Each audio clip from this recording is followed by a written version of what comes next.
Hey everyone, Dave Thompson here with Bare Bones. Today I'd like to go over an interesting subject I picked up while scrolling through some social media. Kind of ties into some things I was going through as far as like training manuals, some instructor manuals, and some stuff that I've just kind of been, rereading and kind of going through. And that subject is why? Why do we lead? Why do we need leaders? Why is leadership so important? And it was a quick video that popped up, and it was Jocko Willink, and he had a really interesting,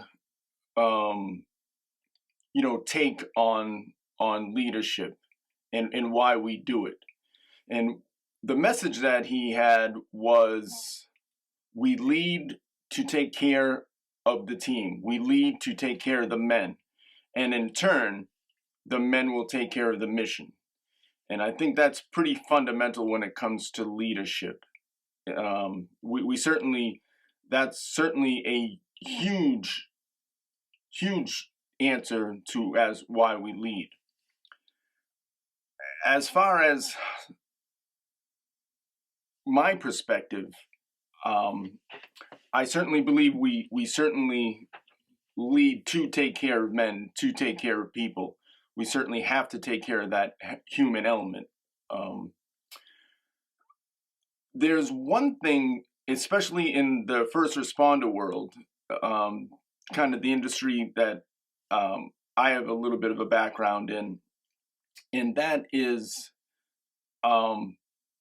there are certain things that we have to take into consideration when we are planning anything, operationally, anything tactically, whether it's pre-planned, whether it's spontaneous, whether it's something that just happens. And there's a few things that we take into consideration through training, through experience, and through working in a first responder capacity. And on the military side, it's an acronym called METTC. And for those in the military, everyone becomes pretty familiar with it. The mission, the enemy, the terrain, the time, the civilian considerations, and that kind of thing. On the civilian side, there is a similar an acronym, and that is MERTTC. Mission, equipment, responders, terrain, time, civilian considerations. The big thing for me when I learned about this acronym, and it really kind of hit home, and it really made me kind of take a step back and kind of reevaluate things a little bit and open my eyes, was the responder portion of that acronym. And there's a few different ways you can look at that as far as how that fits into your planning, your thinking, your preparation, your training, and how you can kind of conduct yourself individually and as a leader. And that is responders in far as, what kind of resources and assets we may have to deal with a particular situation. But one piece of that is your own teammates and the people within your organization.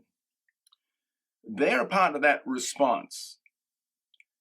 A couple of things that kind of work into an individual's mindset is the teammates.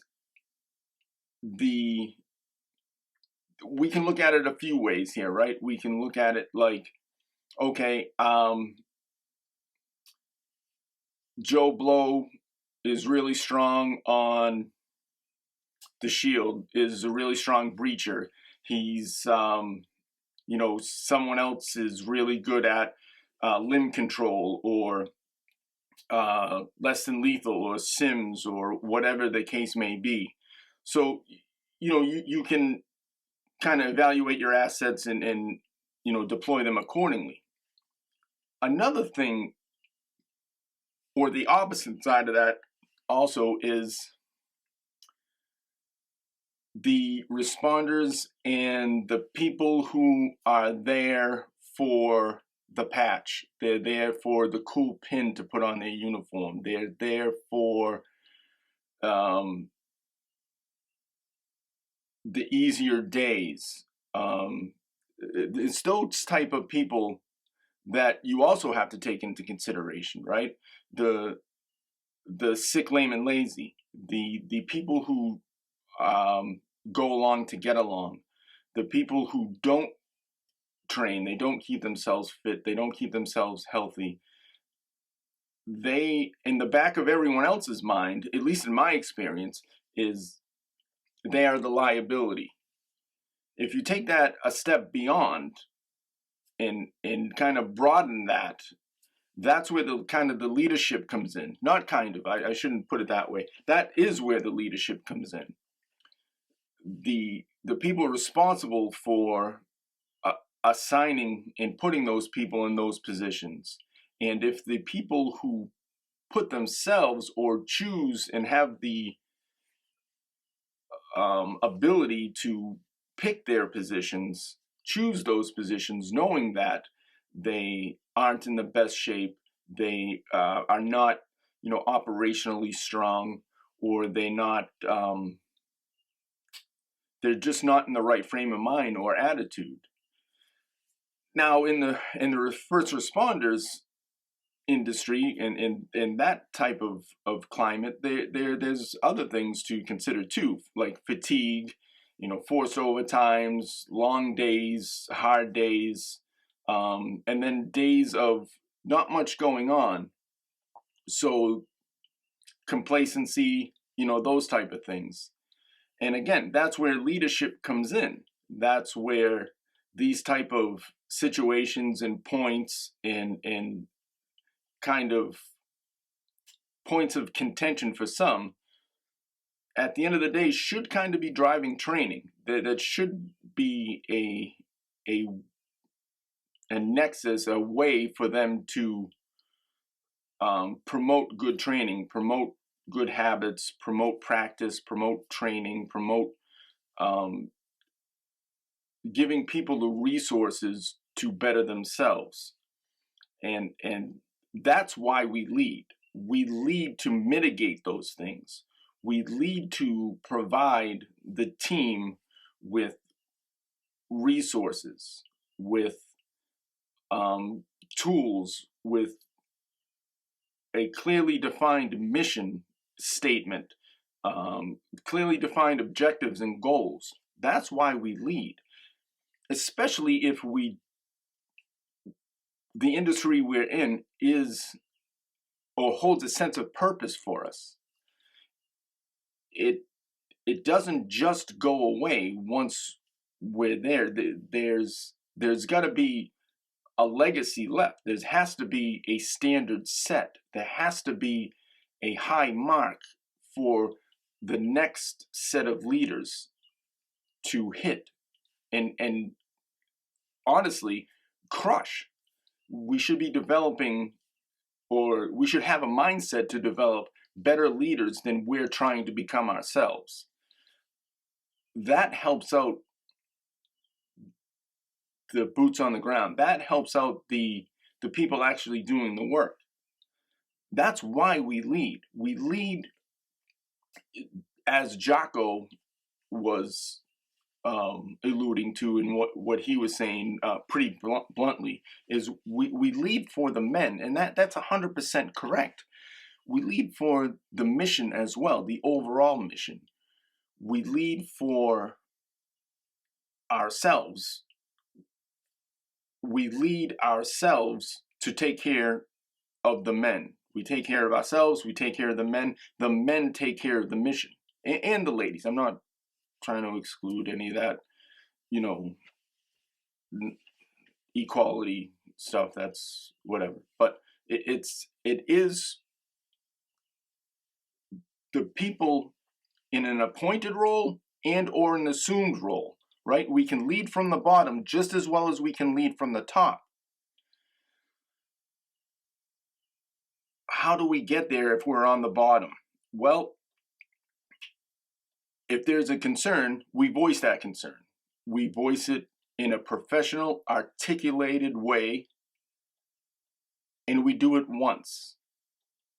We make our concern known, and then if the frontline leader or whoever's in charge gives it a thumbs down or even tells you to go shit in your hat, roger that, and you drive on with their approach, and that's that, and you take it as a lesson. Okay, you go back and you take care of your role to the very best of your ability, and you drive the fuck on. That's what we do. Again, if it turns out to be a shit situation, take the very best of it. Take the very best of that situation. Hopefully have an after-action review, even if it's an informal one with just the teammates or a couple of guys who are on the same mindset as you or have the same mindset as you. Talk it out. Lessons learned. Practice. Go over some things. Talk about it. I don't believe that every situation, every pre-planned operation or tactical event, I don't believe that that's ordinary. I don't believe that it's just run of the mill. We'll just get it done. I do believe that even the basic fundamentals should be talked about, and that's again where leadership comes in, and that even the newest guy, the newest member on the team, can open up the conversation, and they could ask pertinent questions, and then get that conversation rolling, and it again it is only for the betterment of the team as a whole. And if the team's better, then we're one step closer to fulfilling the mission statement or the overall organizational goal. So at the end of the day, why we lead isn't a self-fulfilling prophecy. It is a very selfless type of act, and it takes work. It takes practice, and it's not something that I believe you could or can ever perfect. There is thousands of years of history at this point to research and study and learn lessons from, to try to hone your craft as a leader. And you pass those habits along, and you reinforce the self-discipline necessary to become a leader. Again, either an appointed position or an assumed position. And you pass those along to even, like I said, the very newest member on the team. And as those traits and those skill sets and those tools are used and honed and practiced and sharpened, the more effective team that we'll have. And that's what it's all about. That's why we lead. That's exactly why we lead.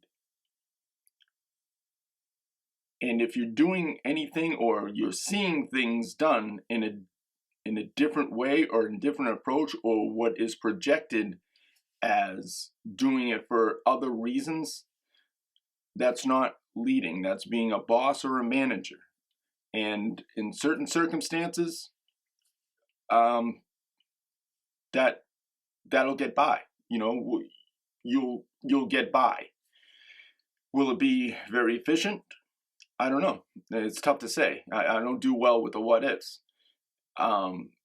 history shows that it won't be very effective in the long run, and it'll be a constant cycle of, trying to fix problems, turn into micromanaging instead of decentralized command and decentralized leadership and building trust and that type of thing. And it'll just kind of keep going along that hamster wheel until there's a huge breakdown or something catastrophic happens. And unfortunately, there's a few organizations that I'm very well aware of where that's the right road they're on. And unfortunately,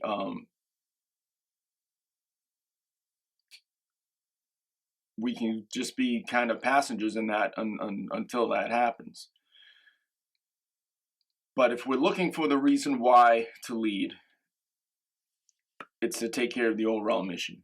It's to stay sharp, take care of ourselves, get out of bed, lead ourselves every day to maintain, the good habits and the self-discipline to maintain those habits moving forward, and also to pass that along to the men and women, the team, pass it along to the team to make an incredibly effective team, so we can go start crushing objectives, kicking doors in, crushing goals, and making, fulfilling those mission statements.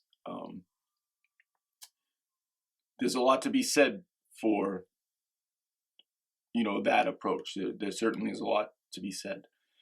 And that's about it for today. I appreciate you guys' time. Keep checking us out on YouTube. Hit subscribe, hit like, share, follow. Check us out on Instagram. Facebook is a little bit slow, but we're working on Facebook. Check out the podcast, F.I.D.O Talk with Dave Thompson. And I'm looking forward to reading your feedback. We're getting a little more feedback, which is great. I love the interaction. So I appreciate all your support, and stay tuned for the next one. Thanks, guys. Bye.